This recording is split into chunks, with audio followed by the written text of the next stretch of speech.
하나님 아버지와 주 예수 그리스도로부터 오는 은혜와 평강이 이 자리에 계신 여러분들, 그리고 방송 예배를 드리는 우리 모든 성도님들과 함께하기를 바랍니다. 지난 주는 가장 더운 여름절기였습니다. 대서라고 합니다. 올해는 유난히도 해가 많이 나는 여름입니다. 매년 같은 여름을 보내면서도 그럼에도 불구하고 매년 다른 여름을 맞이하고 있습니다. 연일 무더운 날씨가 계속되고 있는데요. 주님께서 낮의 해가 이스라엘 백성들을 상하지 아니함 같이 지켜주신 것 같이 우리 모두를 이 무더위 가운데서도 돌보시고 건강하게 지켜주시는 주님의 은총이 우리 모든 가정들에게 함께하기를 바랍니다. 자연적인 지금 현상들을 보면서 솔로몬의 권면이 생각났습니다.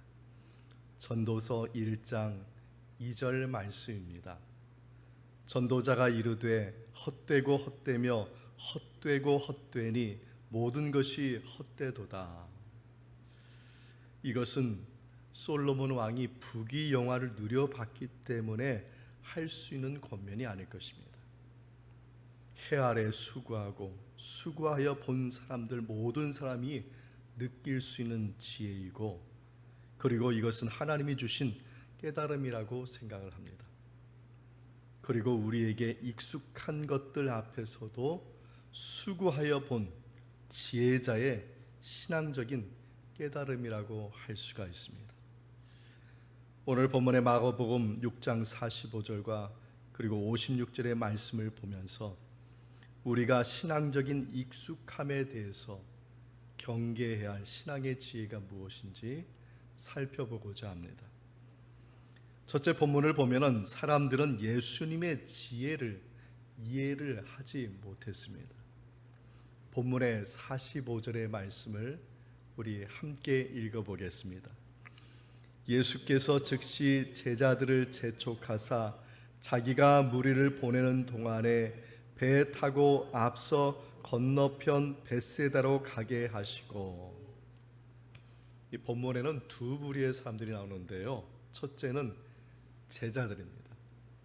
그리고 또 한 부류는 오병이어를 본 많은 무리들입니다. 오병이어의 기적을 본 사람이 남자만 5,000명이고 남녀노소를 합치면 좋기 1만 명이 넘는 사람들입니다. 이 1만 명이 넘는 이 오병이어의 기적을 받은 사람들이 감정을 누르지 못하고 감정이 폭발하여서 오늘 본문에 나오진 않았지만은 왜 예수님께서는 제자들을 즉시 바다로 보내셨냐면 이 1만 명이 넘는 이 무리들이 폭도로 변하고 있었기 때문입니다. 요한복음 6장 15절에 같은 말씀이 있는데요.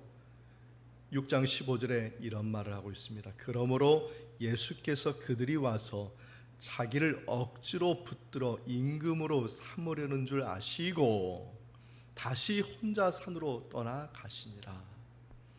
이 억지로라는 말은 무슨 말이냐면 강제로, 그리고 잡아채서 이런 뜻을 가지고 있습니다.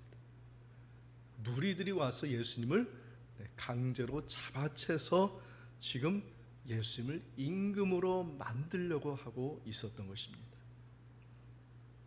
지금 무리들이 해야 할 일은 무엇이냐면 오병이어의 기적을 맛보고 나서 하나님께 영광 돌려야 되는데 하나님께 영광 돌리지 않고 완력을 행사해서 예수님을 임금으로 세우려는 쿠데타가 일어날 그러한 징조가 있었던 것입니다. 왜 무리들은 왜 이렇게 변해야 했을까? 하나님께 영광 돌리면 되는데 왜 그들은 이렇게 변했을까요?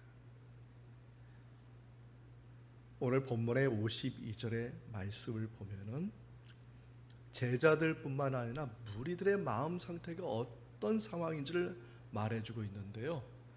52절 하반절에 보면 그들의 마음이 둔하여졌더라 이렇게 되고 있습니다. 이 마음이 둔하여졌다는 이 원어, 헬라어 원은 페프로메네라고 하는데, 이 페프로메네의 뜻은 뭐냐면 마음이 돌같이 굳어졌다라는 뜻입니다. 지금 많은 무리들이 자신의 욕망으로 인하여 마음이 돌같이 굳어져서 하나님께 영광을 돌리지 못하고 있었다는 것입니다.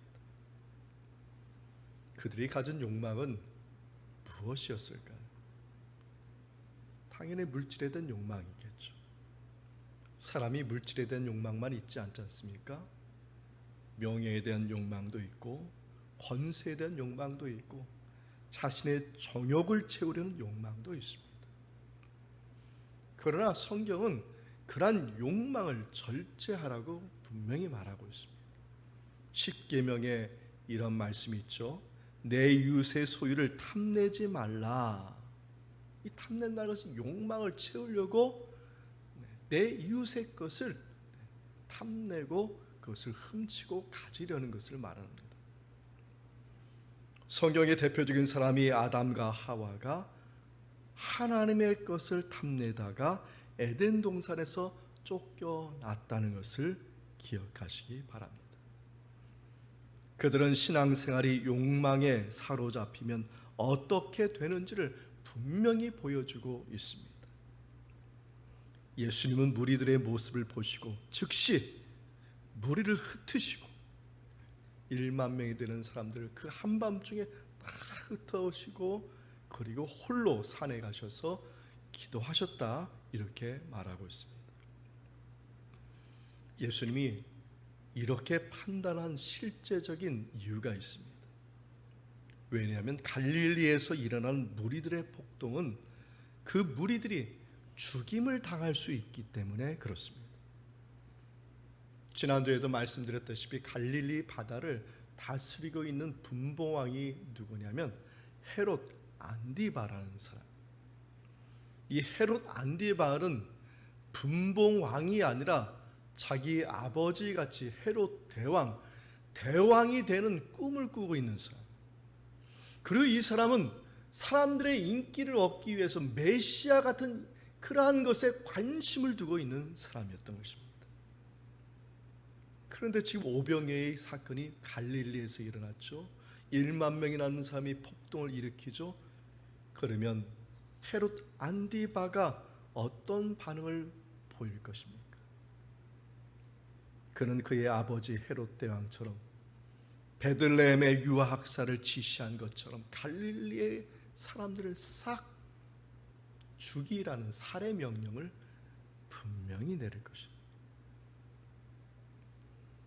헤롯 안디바가 자신의 필요가 충족되지 않으면 세례 요한까지도 사람들의 밀란이 일어날 걸 뻔히 알면서도 세례 요한도 가차없이 죽인 사람입니다. 신앙이 욕망에 사로잡히는 것은 신앙적인 문제가 있는 것입니다. 처음에 신앙으로 했는데 그 신앙이 무엇으로 덮여 욕망으로 채우려고 한다면 그것은 분명히 문제 있는 신앙. 그런 신앙을 두고 자기 중심적인 신앙이라 이렇게 말합니다. 자기 중심적인 신앙은 사람의 마음을 돌같이 굳게 익숙하게 만드는 거예요. 나 중심이니까 익숙한 것이죠.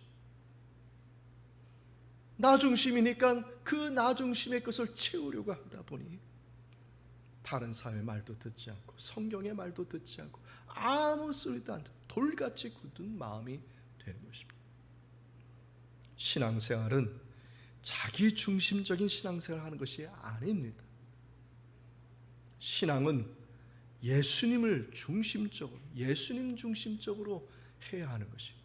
하나님 중심적으로 해야 되는 거예요.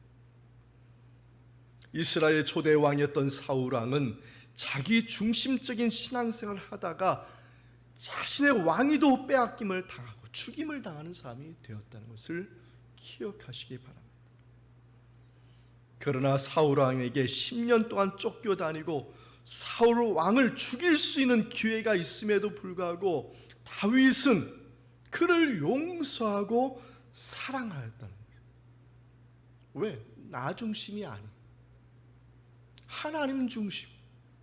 하나님이 기름 부어 세우셨으니, 하나님이 사랑하시니 내가 그의 목숨도 빼앗을 수 없다. 다윗이 어떻게 됐습니까?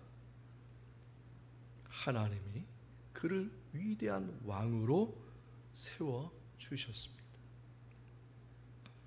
세월이 흐를수록 인간의 마음은 하나님의 것을 도둑질하는 심보가 가득해.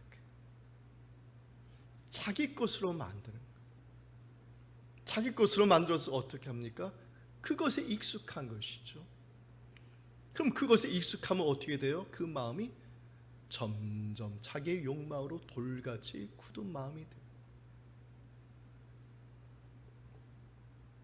인간의 마음은 하나님의 것을 자기 것으로 만드는 죄성이 늘 있다는 것을 기억하시고, 언제나 나의 것을 내려놓고 하나님 중심의 삶을 회복하여서 날마다 하나님께 영광 돌리는 우리 모든 성도님들 되기를 주님의 이름으로 축원드립니다.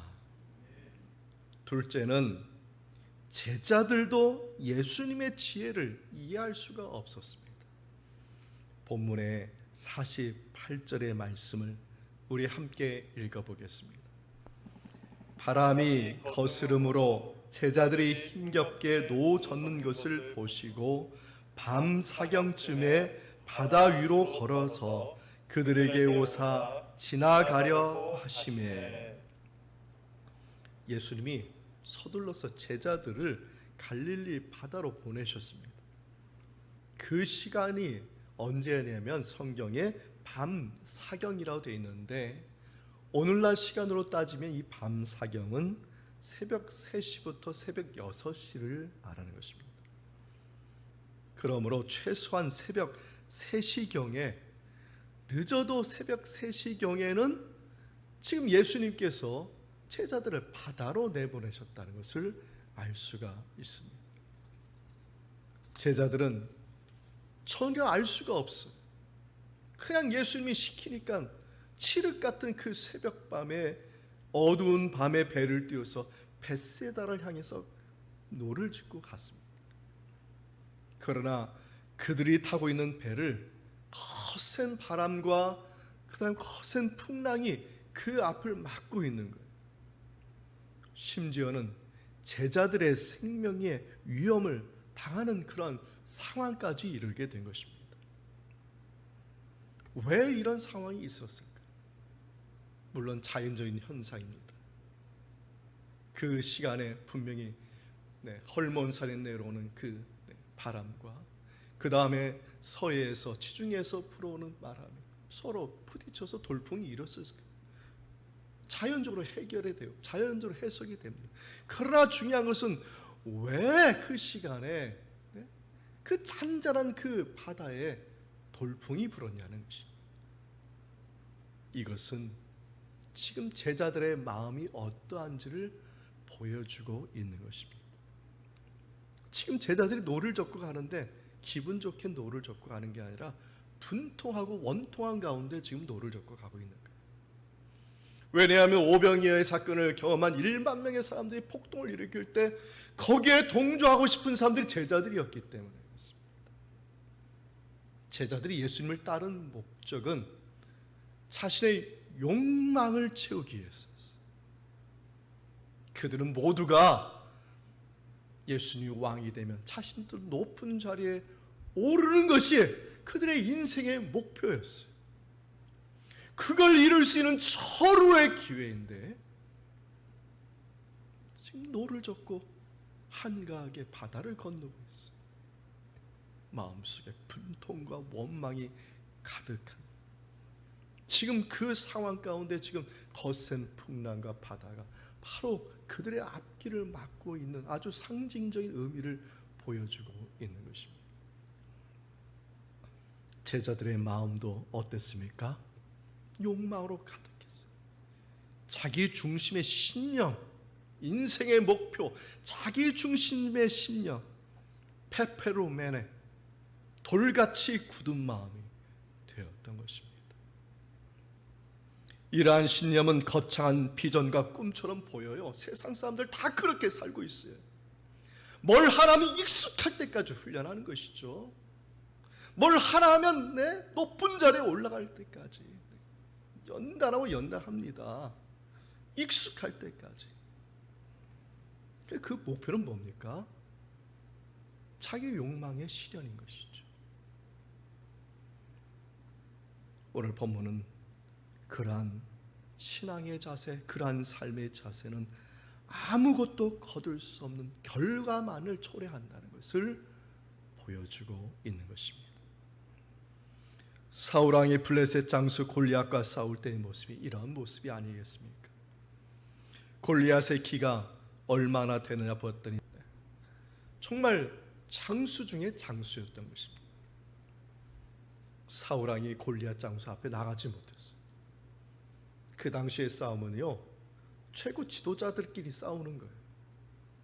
칼을 들고 나서 서로 싸워서 이기면 이기는 게고, 이기는 것이고 지면 지는 것이에요. 사울 왕은 자기 보좌에서 내려오지도 못했어요.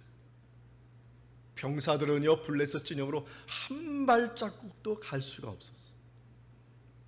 바로 이런 때 다윗이 그들 앞에 나타나지 않습니까? 다윗은 그 거구 장수 블레셋 앞에 나가는데 투구도 갑옷도 있지 않고 막대기 하나, 물맷도 5개만 들고 블레셋 장수 골리앗 앞에 나가니까 골리앗 장수가 멀리서 보고 비웃는 거예요. 네가 나를 뭐 개로 여기느냐? 그깟으로 나를 이길 수가 있느냐? 골리앗 장수도 자신의 욕망을 위해서 그 자리에 나왔던 거예요. 페페로메레, 욕망으로 굳어졌으니 정말 그 다윗이 가진 정말 강력한 무기가 무엇인지를 볼 수가 없었던 것입니다. 다윗이 가진 강력한 무기는 막대기도 아니고 물맷돌도 아니었어. 그가 다윗이 골리앗 앞에 달려가면서 가장 강력한 무기가 무엇인지를 선포하죠. 사무엘상 17장 45절 말씀을 우리 함께 읽어보겠습니다. 다윗이 블레셋 사람에게 이르되 너는 칼과 창과 단창으로 내게 나아오거니와 나는 만군의 여호와의 이름 곧 내가 모욕하는 이스라엘 군대의 하나님의 이름으로 내게 나아가노라. 아멘. 다윗의 강력한 무기는 뭐냐? 하나님이었어. 하나님. 여호와 하나님이 다윗의 강력함. 다윗은 자기의 욕망을 채우기 위해서 사는 것이 아니라 하나님 중심, 하나님의 뜻을 이루고자 전쟁에 나왔던 것입니다. 하나님의 강력한 역사가 이스라엘에게 임하고 블레셋의 장수 골리앗을 쓰러뜨리게 하고 그 전쟁을 역전시켜서 전쟁의 승리가 되도록 하나님께서 이기게 하여 주셨습니다. 500년 전 종교개혁자 마틴 루터도 마찬가지 상황이었습니다. 그 당시 유럽은 천주교가 다 다스리고 있는데 그 천주교가 다 타락해 있는 것입니다. 그 타락한 천주교를 향해서 말씀으로 예수 그리스도로 믿음으로 마틴 루터가 일어나니 수많은 천주교도들과 수많은 천주교를 믿는 군주들이 마틴 루터를 죽이려고 합니다. 또 얼마 지나지 않아서는 비텐베크를 중심으로 해서 유럽에 흑사병의 팬데믹이 덮쳤습니다. 이것은 원수들과 싸우는 것도 문제가 아니라 이제 보이지 않는 질병과 싸우게 됩니다. 그때 마틴 루터가 묵상한 말씀이 시편 46편의 말씀이었습니다. 그가 시편 46편의 말씀을 묵상하면서 마귀 사탄의 역사도 이길 수 있음을 믿고 마틴 루터가 작곡한 찬송가가 바로 585장 내 주는 강한 성이요 라는 찬송가예요. 저는 이 찬송가 가사 중에서 2절의 가사가 참 오늘 본문과 맞다고 생각합니다. 내 힘만 의지할 때는 패할 수밖에 없도다.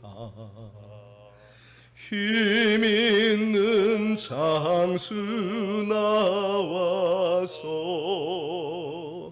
날 대신하여 싸우네. 이 장수 누군가? 주 예수 그리스도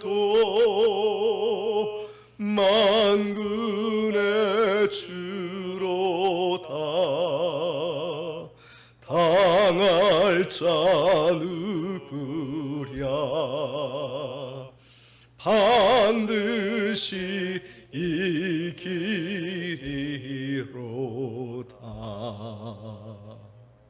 아멘. 아멘. 우리의 현실은 우리가 이해할 수 없습니다.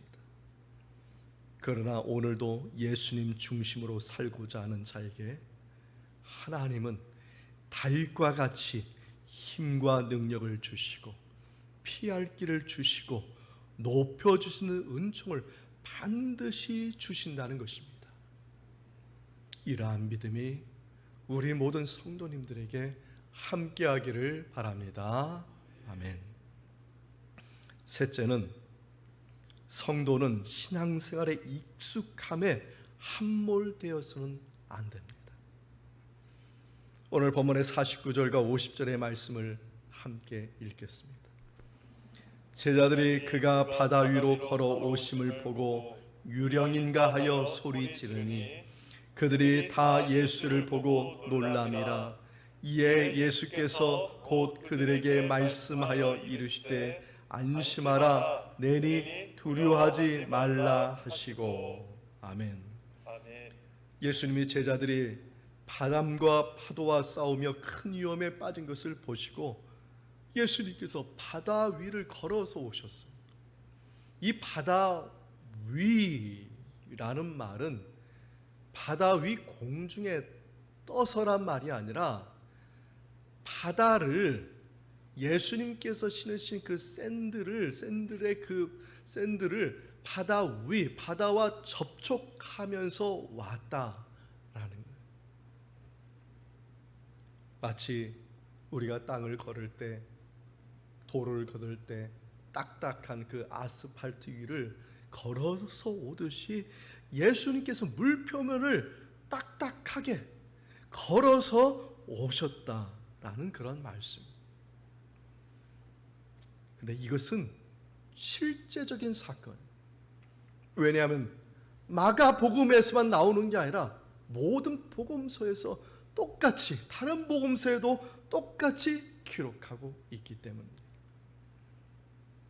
그런데 마가복음에서만 특별히 발견한 말씀이 있는데 48절에 보면 예수님께서 물 위로 걸어오셔서 그들을 지나가려 하셨다 이렇게.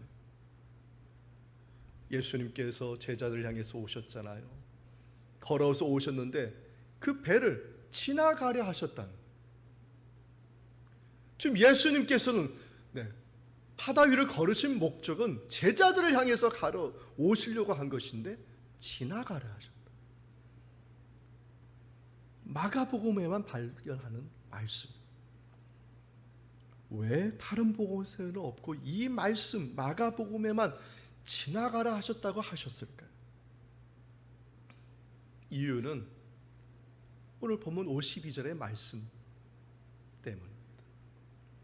그들의 마음, 제자들의 마음이 페페로메네, 돌같이 굳은 마음이었다. 불신자였다는 것이에요.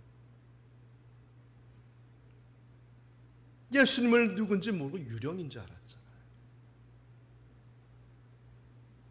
예수님이 베푸신 오병이의 기적을 보았음에도 불구하고 이제는 예수님께서 멀리서 또 바다를 마치 땅을 밟듯이 걸어서 자신들에게 오고 있음에도 불구하고 예수님을 누군지 모른다.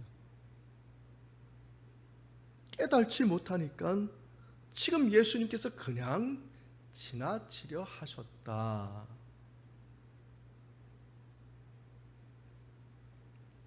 구약 성경에 나오는 애굽의 왕 바로가 있습니다. 하나님의 심판이 있을 때마다 이 바로 왕이 어떤 반응을 보였냐면은 마음이 완악해졌어요. 그 완악한 마음 때문에 한 번 심판받으면 끝일 것 가지고 몇 번을 받았죠? 2번, 3번, 10번을 받았어요. 끝내는 자기 부하 장수들을 다 홍해 바다에 수장시키는 결과가 되지 않았습니까? 하나님은 자비하십니다. 사랑이 많으십니다. 그러나 돌같이 굳은 마음이 열리지 않으면 자비의 은총도 거들쓸 수 있다는 것을 볼 수가 있습니다.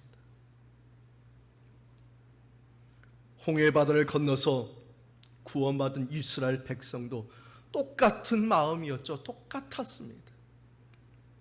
400년의 애굽의 노예로 살면서 습관적으로 그들의 머리와 마음을 지배한 것이 뭐예요? 익숙함. 어떤 익숙함이죠? 노예 근성의 익숙함. 자기 중심의 신념이 강했어요. 가나안 땅을 들어간 그 앞에서도 그걸 버리지 못해서 40년의 광야에서 살지 않았습니까? 마귀 사탄의 계략이 뭐예요? 신앙생활 하는 사람들 그 마음속에 익숙함을 자꾸 늘려 집어넣어서 타성에 처해지게 만들고 매너리즘에 빠져. 그래서 그 익숙함에 함몰되게 하여서 그래서 하나님의 그 자비하심도 받지 못하는 불쌍한 영혼 만들고자 하는 것이 바로 마귀 사탄의 계략이 아니겠습니까? 하나님의 이스라엘 백성을 광야에 살게 하는 그 40년 동안 그들을 지나치지 않으셨어요. 오늘 본문과 같이 지나가지 않고 다시 오셔서 바람을 잔잔하게 하신 것 같이 그냥 지나가지 않고 40년 동안 그들을 먹이시고 입히시고 그리고 보호하시고 가장 중요한 게 있습니다. 그들의 마음을 바꾸셨습니다. 나 중심의 신념에서 하나님 중심의 신앙으로 바꿔놓으셨어요. 그래서 이스라엘 백성들이 광야에서 먹고 입고 배우는 누리는 모든 것들 하나님이 다 주셨던 것이죠. 그럼 이것을 뭐라고 해요? 이것을 뭐라고 얘기하면 낯선 것이다 얘기하는 거예요. 왜? 사막 광야에서 먹을 걸 누가 만들어요? 물을 누가 만들어요? 인간이 만들 수가 없어요. 인간이 할 수 없어요. 다 하나님이 주셨기 때문에 그래서 낯선 것이다. 하나님이 주신 것들은요 다 낯선 것입니다. 하나님께서 독생자 예수 그리스도까지 우리의 죄를 위해 십자가에 내어놓으신 그 은혜는 우리가 이해할 수 있어요? 이해할 수 없는 것이에요. 낯선 거예요. 죽을 죄인을 십자가의 은혜로 의롭게 하여 주신 그 의, 인간이 만든 게 낯선 의라고 합니다. 믿는 자에게 능치 못함이 없는 믿음을 주셨는데 그걸 누가 이해할 수 있습니까? 세상 사람 도저히 이해하지 못해요. 그러나 우리는 믿는 사람 믿어요. 왜? 하나님이 주시는 낯선 거예요. 낯선 믿음. 그래서 성경은 이 낯설다 이 말을 성경은 뭐라고 기록하면 선물이다. 선물. 신앙도 선물이고 믿음도 선물이고 말씀, 구약과 신약, 이 말씀 1.1억도 틀리면 이 말씀 왜 우리는 낯설게 느껴지지 않죠? 낯선 것인데. 복음도 선물이에요. 의롭게 하는 것도 낯선 의다, 이렇게. 하나님의 자녀된 것도 낯선 거예요. 왜 익숙해 있죠? 왜 타성에 빠지고 매너리즘에 빠지고 하늘의 별과 달과 우리가 코로나 이 19만 보지 말고 그 이외 나머지는 다 하나님의 은혜 아니겠습니까? 하늘의 별과 달과 이 공기 다 하나님의 선물입니다. 그래서 신앙은 익숙해지는 것을 경계해요. 세상은 익숙해지려고 자기 욕망을 채우는 그 익숙함에 훈련되어 있지만 신앙은 그 익숙함을 향한 것이 아니에요. 낯설은 그 하나님의 그 선물을 날마다 깨닫는 것이 이게 진실한 신앙인의 자세라. 신앙이 익숙해지고 있습니까? 지금 나 중심의 신앙이 되고 있는 것입니다. 페페로메네,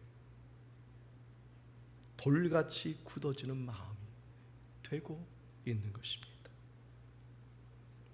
돌같이 굳어지는 이 익숙함의 이 욕망의 이 신념을 우리 신앙인들은 늘 경계하고 경계해야 하는 것입니다. 말씀을 정리합니다. 하나님을 모르는 사람들의 마음은 모두가 페포로메네, 돌같이 마음이 굳어져서 하나님의 일을 이해하지 못하고 깨달을 수가 없습니다. 우리도 언제든지 이와 같은 익숙함에 함몰될 수 있다는 것을 경계해야 합니다. 본문의 많은 무리들과 제자들은 오병이의 기적을 경험하고 예수님이 바다 위를 걸으신 것을 보았음에도 불구하고 예수님의 참모습을 깨닫지 못했습니다. 모두가 다 페포르메네, 돌같이 굳어져서 욕망의 덩어리가 된 거예요. 욕망의 덩어리. 잠언서 4장 23절 유명한 말씀이죠. 모든 지킬 만한 것 중에 더욱 내 마음을 지키라. 생명의 근원이 이에서 남이니라 하였습니다. 솔로몬의 권면은 한순간 마음을 지키는 것이 아닐 것입니다. 이 세상을 살면서 경험되고 체험되고 지혜가 되는 모든 익숙함에서 마음을 지키라는 것입니다. 하나님이 주시는 은총에 너무나 익숙하여서 하나님께 감사하지도 못하게 되는 것이 인간의 모습인 것입니다. 하나님이 주신 모든 은총은요, 매일 낯선 거예요. 매 시간 낯선 것입니다. 매분 매 초마다 낯선 것입니다. 낯선 의이고 낯선 믿음이고 낯선 감사이고 낯선 구원이고 낯선 은혜이고 모두가 하나님이 주신 선물이라는 것입니다. 이 믿음이 있을 때요, 우리의 문제의 그 바다를 밟고 오시는 예수님을 바라볼 수가 있어요. 사랑하는 성도 여러분, 여러분의 문제를 밟고 오시는 예수님을 바라볼 수 있는 매일의 삶이 되기를 축원드립니다. 익숙함의 신앙에 함몰되지 마시고 매일의 낯선 은총을 바라보며 감사함으로 주님의 은혜와 평강이 충만한 우리 모든 성도와 가정과 자녀와 우리 모든 신앙생활이 되기를 주님의 이름으로 축원드립니다. 아멘. 이 말씀의 은총이 예수 그리스도 안에서 여러분의 마음과 생각을 지키시기를 바랍니다. 아멘.